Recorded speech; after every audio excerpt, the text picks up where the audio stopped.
میرے فرمان کو بجا لا اور زندہ رہ، اور میری تعلیم کو اپنی آنکھ کی پتلی جان، ان کو اپنی انگلیوں پر باندھ لے، ان کو اپنے دل کی تختی پر لکھ لے، حکمت سے کہہ تو میری بہن ہے، اور فہم کو اپنا رشتہ دار قرار دے۔ وہ کہتا ہے میرے فرمان کو بجا لا اور زندہ رہ، اس لیے کہہ رہا ہے کہ اس کا بیٹا اور اس کی بیٹی جو ہے وہ زندہ رہے۔ وہ کہتا ہے ان کو اپنی انگلیوں پر باندھ لے، ان کو اپنے دل کی تختی پر لکھ لے، حکمت سے کہہ تو میری بہن ہے، اور فہم کو اپنا رشتہ دار قرار دے۔ اب یہاں پہ تین کردار ہیں، ان تینوں کرداروں کا جو ٹارگٹ ہے یہ بیٹا ہے جس کو سمجھایا جا رہا ہے، اور یہ بیٹی ہے جس کے ساتھ بات کی جا رہی ہے۔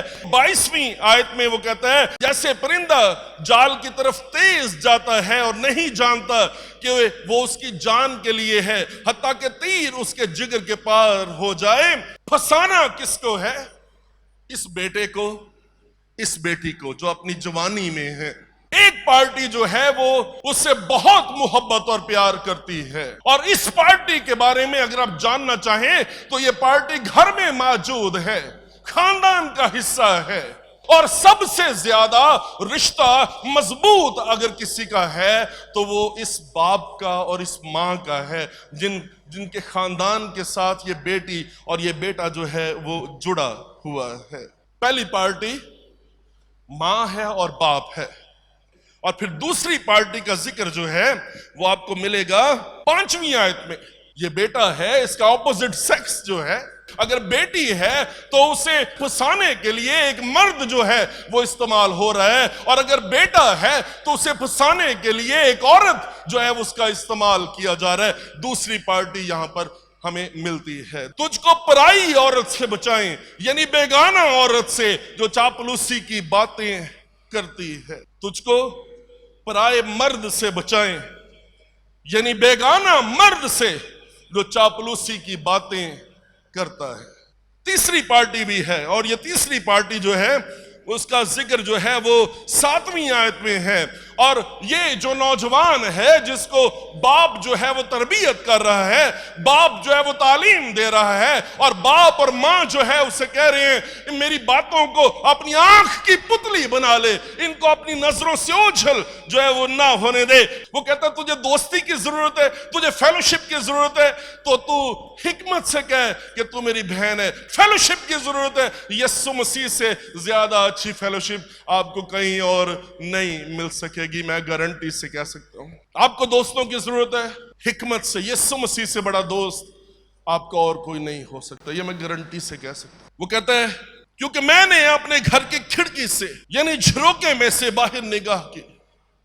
یہ جو تعلیم دے رہا ہے، تربیت دے رہا ہے، یہ گلیوں کا حصہ نہیں ہے، اور جو لوگ گلیوں میں ہیں ان کے ساتھ اس کی شراکت داری نہیں ہے، ان کے ساتھ اس کی فیلوشپ نہیں ہے۔ تیسری پارٹی کا ذکر ہے یہاں پہ، میں نے ایک بے عقل جوان کو نادانوں کے درمیان دیکھا، یعنی نوجوانوں کے درمیان وہ مجھے نظر آیا۔ میں نے ایک لڑکی کو نادانوں کے درمیان میں دیکھا، اور بے عقل سہیلیوں کے ساتھ وہ مجھے نظر آئی۔ نادانوں کے درمیان میں وہ کھڑا ہے، اور نادان دوست جو ہیں وہ کبھی آپ کو نیک صلاح نہیں دیں گے، وہ کبھی آپ کو سیدھے راستے پر جانے نہیں دیں گے، وہ کبھی نہیں چاہیں گے کہ آپ کے سر پر زینت کا صحرا سج جائے اور آپ کے گلے میں عزت کا طوق جو ہے، عزت کا ہار جو ہے وہ آپ کے گلے میں آ جائے۔ یہ پارٹی جو آپ کے خاندان میں ہے، یہ پارٹی جو پہلی پارٹی جس کا ذکر یہاں پر کیا گیا ہے، اگر آپ زندہ رہنا چاہتے ہیں اور آپ زندگی پانا چاہتے ہیں، آپ لاڑا بن کے زندگی گزارنا چاہتے ہیں، اور آپ چاہتے ہیں آپ کی ہر جگہ پر عزت ہو، ساری زندگی آپ جہاں پر جائیں آپ کو VIP پروٹوکول مل جائے، آپ دنیا کا محور، دنیا کا مرکز بن جائیں، اور آپ کے گلے میں ہار ڈال دیے جائیں اور آپ کی عزت افزائی کی جائے، تو پھر جو پہلی پارٹی ہے اس کی بات کو سننے کی، اس کے پیچھے چلنے کی ضرورت ہے، اس پر نگاہ رکھنے کی ضرورت ہے، اسے آنکھوں سے اوجھل نہیں ہونے دینا۔ اگر آپ کی آنکھ کی پتلی میں آپ کے باپ کی تربیت ہو تو آپ دنیا کو اسیس کر سکیں گے، سکین کر سکیں گے۔ سو اپنی آنکھیں خداوند کو دینے کی ضرورت۔ 3 مثالیں ہم خداوند کے کلام میں سے آج سیکھیں گے۔ پہلی مثال سبق حاصل کرنے والی مثال ہے، دوسری 2 مثالیں جو ہیں وہ عبرت حاصل کرنے والی مثالیں ہیں۔ ایک بہت ہی خوبصورت نوجوان ہے، بڑا ٹیلنٹڈ ہے، بڑا گفٹڈ ہے، اپنے باپ کی آنکھوں کا تارا ہے، اور اس کا باپ اس سے بے انتہا پیار کرتا ہے۔ اپنے خاندان میں، اپنے گھر میں اس نے پرومیننٹ کیا ہے اس کو اس نے ایک بہت ہی خوبصورت رنگوں سے بھری ہوئی، چونکہ اس کی زندگی خود بھی رنگوں سے بھری ہوئی ہے، اس کو ایک قبا سلوا کر دی ہے جو اس کی آئیڈینٹی ہے، جو اس کی شناخت ہے، بلکہ یہ خدا کے پلان میں، خدا کی مرضی میں بھی ہے۔ اور خدا نے اس نوجوان کو جوانی میں ہی 2 خواب دکھا دیے ہیں، اور ایک خواب جو ہے اس میں اس نے دیکھا کہ سورج اور چاند اور ستاروں نے جو ہے وہ مجھے سجدہ کیا، اور پھر اس نے دوسرا خواب دیکھا، دوسرے خواب میں اس نے کہا کہ سارے پولے جو ہیں وہ میرے پولے کے سامنے جو ہیں وہ جھک گئے ہیں۔ یہ خوبصورت زندگی جو ہے نہ صرف اس کے ساتھ اس کے جسمانی باپ کی فیور ہے، بلکہ اس کے آسمانی باپ کی، روحانی باپ کی فیور بھی اس کے ساتھ ہے۔ اس نے اپنے باپ کی تعلیم کو اپنی آنکھ کی پتلی بنا لیا ہے، اور یہ نادان دوستوں کے ساتھ، نادان بھائیوں کے ساتھ کھڑا نہیں ہوتا، بلکہ جو نادانیاں ہیں ان کے بارے میں اپنے باپ کو آ کے بتاتا ہے، جسمانی باپ کی فیور کی وجہ سے، اور اس کے روحانی باپ، آسمانی باپ کی فیور کی وجہ سے۔ یہ شخص جو ہے 17 سال کی عمر میں مصر میں غلام بن کے پہنچ گیا ہے، اور غلامی میں ایک شخص ہے جس کا نام فوتیفار ہے، اور یہ مصری جو ہے اس نے یوسف کو خرید لیا ہے۔ جسمانی باپ جو ہے وہ دور ہے، لیکن آسمانی باپ جو ہے وہ قریب ہے۔ بائبل مقدس میں لکھا ہے 39ویں آیت میں، خداوند یوسف کے ساتھ تھا۔ اس کی خوبصورتی اور اس کا حسن 17 سال کی عمر میں صرف یہ نہیں ہے کہ وہ جسمانی طور پر خوبصورت اور حسین ہے، اتنی خوبصورت اس کی اندرونی شخصیت ہے، جو روحانی شخصیت ہے وہ بھی انسائیڈ آؤٹ میچ کر رہی ہے، آؤٹ سائیڈ ان جو ہے وہ میچ کر رہی ہے۔ جو کچھ باہر خوبصورت ہے، جب اندر بھی وہی خوبصورتی ہوگی۔ صورت کی خوبصورتی اور سیرت کی خوبصورتی، یہ دونوں میچ کرنی چاہیے۔ کئی بار لوگ جسمانی طور پر بہت خوبصورت ہوتے ہیں، اور جب تک ان کی حرکتیں ظاہر نہیں ہوتی، چونکہ خداوند اس کے ساتھ ہے، اس کی آقا نے دیکھا کہ جس کام کو وہ ہاتھ لگاتا ہے خداوند اس میں اسے اقبال مند کرتا ہے، چنانچہ یوسف اس کی نظر میں مقبول ٹھہرا، اور وہی اس کی خدمت کرتا تھا، اور اس نے اسے اپنے گھر کا مختار بنا کر اپنا سب کچھ اسے سونپ دیا۔ اور جب اس نے اسے گھر کا اور سارے مال کا مختار بنایا، تو خداوند نے اس مصری کے گھر میں یوسف کی خاطر برکت بخشی، اور اس کی سب چیزوں پر جو گھر میں اور کھیت میں تھی خداوند کی برکت ہونے لگی، اور اس نے اپنا سب کچھ یوسف کے ہاتھ میں چھوڑ دیا، سوا روٹی کے جسے وہ کھا لیتا تھا، اسے اپنی کسی چیز کا ہوش نہ تھا۔ ان باتوں کے بعد یوں ہوا کہ اس کی آقا کی بیوی کی آنکھ یوسف پر لگی، اور اس نے اس سے کہا میرے ساتھ ہم بستر ہو، لیکن اس نے انکار کیا اور اپنے آقا کی بیوی سے کہا دیکھ میرے آقا کو خبر بھی نہیں کہ اس گھر میں میرے پاس کیا کیا ہے، اور اس نے اپنا سب کچھ میرے ہاتھ میں چھوڑ دیا ہے، اس گھر میں مجھ سے بڑا کوئی نہیں، اور اس نے تیرے سوا کوئی چیز مجھ سے باز نہیں رکھی۔ ایک چیز اس نے ود ہولڈ کی ہے، کیونکہ تو اس کی بیوی ہے، بھلا میں کیوں ایسی بڑی بدی کروں اور خدا کا گنہگار بنوں، یہ سوال ہے۔ اور ہر چند روز یوسف کے سر ہوتی رہی، پر اس نے اس کی بات نہ مانی کہ اس سے ہم بستر ہونے کے لیے اس کے ساتھ لیٹے۔ اور ایک دن یوں ہوا کہ وہ اپنا کام کرنے کے لیے گھر میں گیا، اور گھر کے آدمیوں میں سے کوئی بھی اندر نہ تھا، تب اس عورت نے اس کا پیرہن پکڑ کر، اسی طرح کا پیرہن تھا جس نے اسے اپنے باپ کے گھر میں مصیبت میں ڈالا تھا، وہ بوکلمون کبا جو اس کے باپ نے سلوا دی تھی، یہی وہ کبا تھی جو اس کے لیے وہ بال جان بن گئی تھی۔ اب یہاں پر یوسف کے پاس ٹائم ہے، گھر کے آدمیوں میں کوئی بھی اندر نہ تھا، تب اس عورت نے اس کا پیراہن پکڑ کر کہا میرے ساتھ ہم بستر ہو۔ وہ اپنا پیراہن اس کے ہاتھ میں چھوڑ کر بھاگا اور باہر نکل گیا۔ آزمائش میں کھڑے رہیں گے آپ گر جائیں گے۔ کئی بار آپ بدروحوں کو بھگاتے ہیں، کچھ بدروحیں ایسی ہوتی ہیں جیسے یہاں پہ نظر آ رہا ہے، جو اس کے سر ہو گئی ہے، اس کے ناک میں دم کر دیا ہے، اس کے پیراہن کو پکڑ لیا ہے، اور پلاننگ یہ ہے اور کہ میرے ساتھ ہم بستری کر۔ اور یوسف کے بارے میں کیا لکھا ہے کہ یوسف اس جگہ پر ٹھہر کر دعا کرتا رہا، یوسف آزمائش کے ساتھ کھیلتا رہا نہیں، اور اوپر جو کبا ہے وہ اس نے اسے چھوڑ دینا مناسب سمجھا، لیکن وہ وہاں پر ٹھہرا نہیں ہے، وہاں سے بھاگ گیا۔ You are inside out beautiful, آپ اندر سے خوبصورت ہیں اور آپ باہر سے بھی خوبصورت ہیں، اور کلام یہی ہمیں بتاتا ہے۔ اور جب یہ لکھا ہے کہ کوئی تیری جوانی کی حقارت کرنے نہ پائے، تو اس سے مراد یہ ہے کہ جو تیرے پاس ہے وہ سب سے قیمتی ہے، جو خداوند کی حضوری اور تیری ماں اور تیرے باپ کی تربیت تیرے ساتھ ہے، وہ سب سے زیادہ قیمتی ہے، اور اس دنیا میں اس سے زیادہ قیمتی اثاثہ اور کوئی نہیں ہے۔ اور یوسف یہی بات تو سوال میں اس عورت سے پوچھتا ہے کہ کیا میں گنہگار ٹھہروں یہ سب کچھ کر کے؟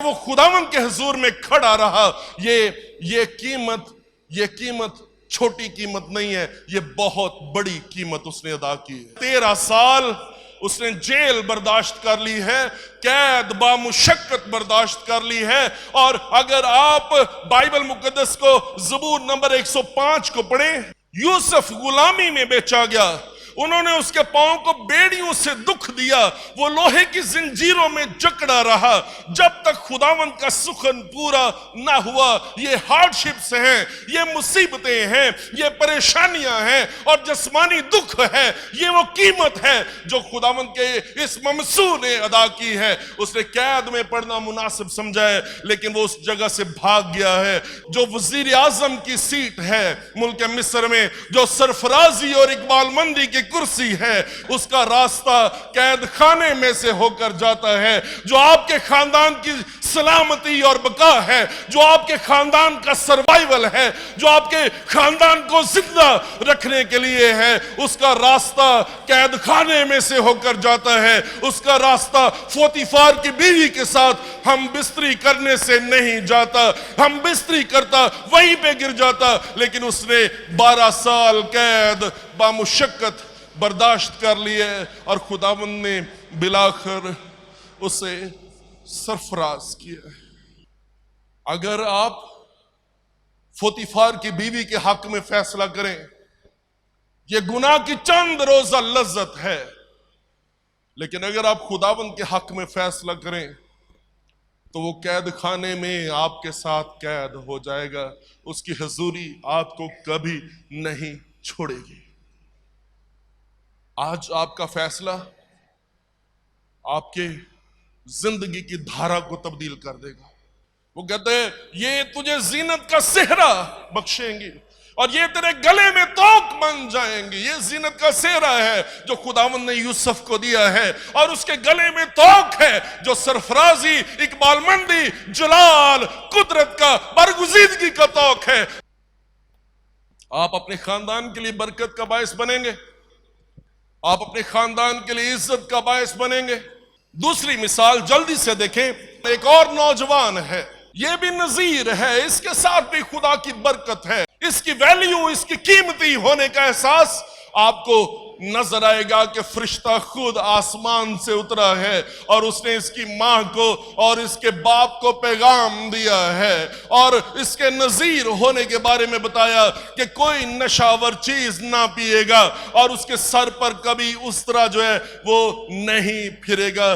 ایک نوجوان بھاگ گیا، دوسرا نوجوان 7 دن کھڑا رہا۔ 14واں باب قضات کی کتاب 15ویں آیت۔ 7ویں دن ایک پہیلی ہے، اور یہ ضیافت ہے جو 7 دن تک جاری ہے، اور 7 کے 7 دن جو ہے یہاں پہ یہ عورت ہے جس سے یہ پیار کرتا ہے اور وہ اسے بہت اچھی لگتی ہے۔ باپ اسے یہ کہتا ہے کہ میری تعلیم کو اپنی آنکھ کی پتلی بنا لے۔ 16ویں آیت، اور سمسون کی بیوی اس کے آگے رو کر کہنے لگی تجھے تو مجھ سے نفرت ہے، تو مجھ کو پیار نہیں کرتا، تو نے میری قوم کے لوگوں سے پہیلی پوچھی پر وہ مجھے نہ بتائی۔ اس نے اس سے کہا خوب، کہتا ہے میں نے اسے اپنے ماں باپ کو تو بتایا نہیں اور تجھے بتا دوں۔ وہ اس کے آگے جب تک ضیافت رہی 7 دن روتی رہی، اور 7ویں دن ایسا ہوا کہ اس نے اسے بتا ہی دیا، کیونکہ اس نے اسے نہایت تنگ کیا، اور اس عورت نے وہ پہیلی اپنی قوم کے لوگوں کو بتا دی۔ 15ویں آیت، اب یہاں پہ سورک کی وادی میں دلیلہ ایک کسبی ہے جس کے ساتھ اس کا عشق ہو گیا ہے اور وہ بڑی خوبصورت ہے۔ 7ویں آیت، دلیلہ نے سمسون سے کہا مجھے تو بتا دے کہ تیری شہزوری کا بھید کیا ہے اور تجھے اذیت پہنچانے کے لیے کس چیز سے باندھنا چاہیے۔